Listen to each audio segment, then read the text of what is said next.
Tingnan niyo guys. Yung pinsan ko naglalabaw. Grabe yung puti oh.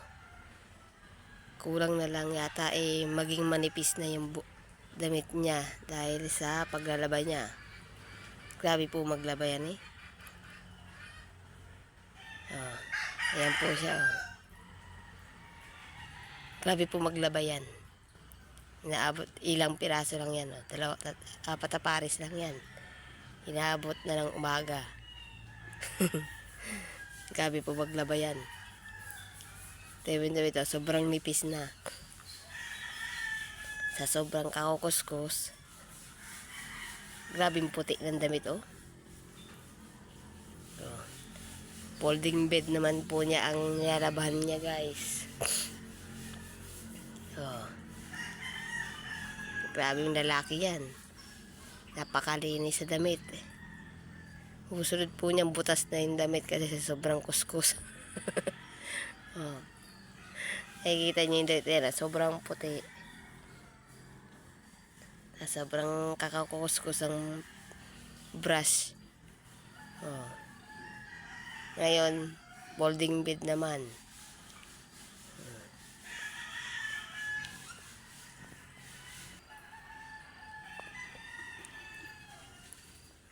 Ganyan po ang trabaho niya kapag naglalaba yan. Inaabot ng siyam-siyam. Tatlong pares lang niya na damit. Inaabot ng siyam-siyam. Grabe sa sabon. Aksayado po yan sa sabon at sa Sunrocks.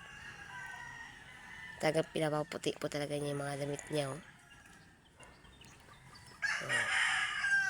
Ganyan kasinop po yan. Napaka-arte po yan sa damit. Binababad po muna niya yan bago niya laban. Pag nilaban niya ng gabi, inaabot ng siyam-siyam. Ayan siya. Oh. Ayan.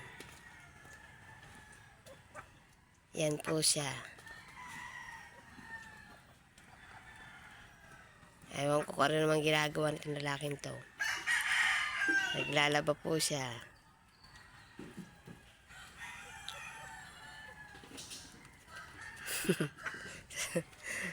Kung ano mga abubot ginagawa. Di tapos na siya maglaba. Umaga na eh. Baka di pa nga po yan nagkakape. Hanggang dito lang guys.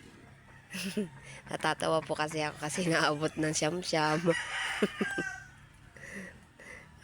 Paki-share, subscribe na lang po ang aking channel. Thank you very much and God bless po.